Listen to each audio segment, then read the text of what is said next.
Hello students, আজকে আমি এই টাইপের অঙ্কগুলো 2 সেকেন্ডে কিভাবে উড়িয়ে দেবে তার শর্ট ট্রিক্স তোমাদের শেখাবো। তো তোমরা এই ম্যাথগুলো কিন্তু পরীক্ষায় দেখা মাত্র অ্যান্সার করে দিয়ে আসতে পারবে।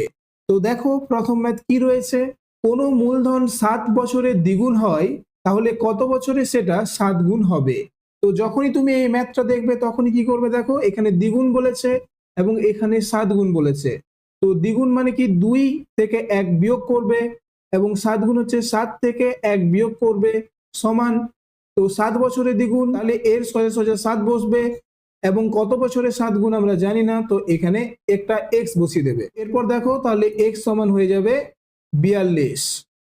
তো 42 কি করে এলো, তো আমরা সমাধানের নিয়ম জানি যে কণাকণি গুণ হবে। তো এখানে কি 2 - 1 মানে কি 1, তাহলে এক্স হচ্ছে, এবং এখানে কি 7 - 1 মানে 6, তাহলে 7 × 6 = 42, তাহলে তোমাদের সঠিক উত্তর হবে 42 বছর। তো এবারে তোমাদের প্রশ্ন থাকতে পারে যে -1 কেন করলাম।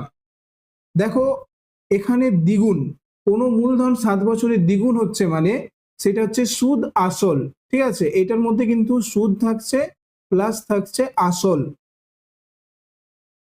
তো সুদ আসল মিলে কিন্তু তোমার দ্বিগুণ, তাহলে সুদ কি হচ্ছে 1, আসল 1 হচ্ছে।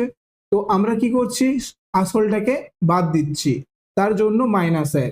দেখো এখানে 7 গুণ, 7 গুণের ক্ষেত্রে সুদ 6, আসল 1, কারণ আসল কখনো চেঞ্জ হবে না, আসল একই থাকবে, আমার সুদটা কিন্তু বেড়ে বেড়ে যাবে, ঠিক আছে। তো 7 গুণ যখন হবে তখন তোমাদের সুদ থাকবে 6, আসল থাকবে 1, তাই আমরা কিন্তু 1 মাইনাস করছি। তো এরকম ভাবে সহজে কিন্তু তোমরা অ্যান্সার করতে পারবে। তো একই রকম আর একটা কোশ্চেন তোমরা দেখো। তো দেখো এখানে কি বলেছে, একটি মূলধন 7 বছরে 3 গুণ হয়, তাহলে কত বছরে 5 গুণ হবে। তাহলে 3 গুণ মানে কি 3 - 1, 5 গুণ মানে কি 5 - 1, সমান হচ্ছে কি 7/x। তো এখানে কি হচ্ছে 2/4 সমান হচ্ছে 7/x। তো এখানে কি হচ্ছে কাটছে, তাহলে x সমান হয়ে যাচ্ছে 14, তাহলে সঠিক উত্তর কি হবে 14 বছর। তো এবারে আমরা যে অঙ্কটা করলাম তার উল্টো অঙ্কটা, ঠিক আছে। দেখো একটি মূলধন 4 বছরে দ্বিগুণ হয়, তাহলে 16 বছরে কত গুণ হবে। তাহলে দ্বিগুণ মানে কি 2 - 1, এবারে কত গুণ হবে 16 বছরে, তাহলে এখানে আমরা কিন্তু x - 1 করলে ডাইরেক্ট অ্যান্সার চলে আসবে, সমান এখানে কি হবে 4 বছর আর এখানে 16 বছর, তাহলে 4 × 4 = 16, তাহলে এখানে কত আসছে 1, তাহলে 4 × 1 = 4টা আমি ডান দিকে লিখছি এবং এখানে x - 1, তাহলে x সমান হয়ে যাচ্ছে 5, তাহলে সঠিক উত্তর কি হবে 5 গুণ। বুঝতে পারছো তোমরা। এরপর দেখো চক্রবৃদ্ধি সুদ থেকে এই টাইপের অঙ্কগুলো। তো কোনো আসল চক্রবৃদ্ধি সুদের হারে 5 বছরে দ্বিগুণ হলে কত বছরে 8 গুণ হবে। তাহলে এই অঙ্কটা আমরা কিভাবে করব। দেখো এখানে কি বলেছে 5 বছরে দ্বিগুণ, তাহলে কত বছরে 8 গুণ হবে, কিছু না, 8 সমান কত 2 এর কিউব, তাহলে এই যে কিউবটা আসছে এটাই 5 এর সঙ্গে গুণ হবে, অর্থাৎ 5 বছর যেটা ছিল তার সঙ্গে 3 গুণ হবে, সমান 15, হয়ে গেল অ্যান্সার। তাহলে সঠিক উত্তর কি হবে 15 বছর।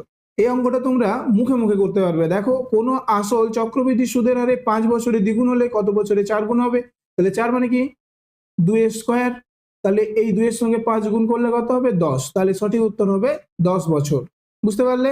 দেখো আরেকবার করে দেখিয়ে দিচ্ছি, 5 বছরে হচ্ছে দ্বিগুণ, তাহলে কত বছরে 4 গুণ হবে, 4 মানে কি 2 এর স্কোয়ার, তাহলে 5 গুণিত 2 সমান হচ্ছে 10, তাহলে সঠিক উত্তর হবে 10 বছর।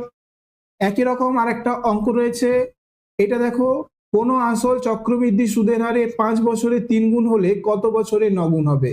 তো 5 বছরে 3 গুণ হলে কত বছরে 9 গুণ হবে, 9 মানে কি 3 এর স্কোয়ার, তাহলে 5 দুগুণে 10, সঠিক উত্তর হবে 10, তাহলে 10 বছর।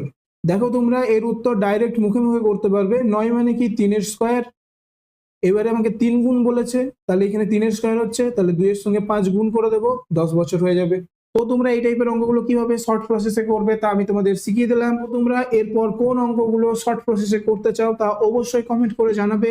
এরকম ভিডিওগুলো পাওয়ার জন্য অবশ্যই চ্যানেলটিকে সাবস্ক্রাইব করে রাখো। তো দেখা হচ্ছে পরের ভিডিওতে।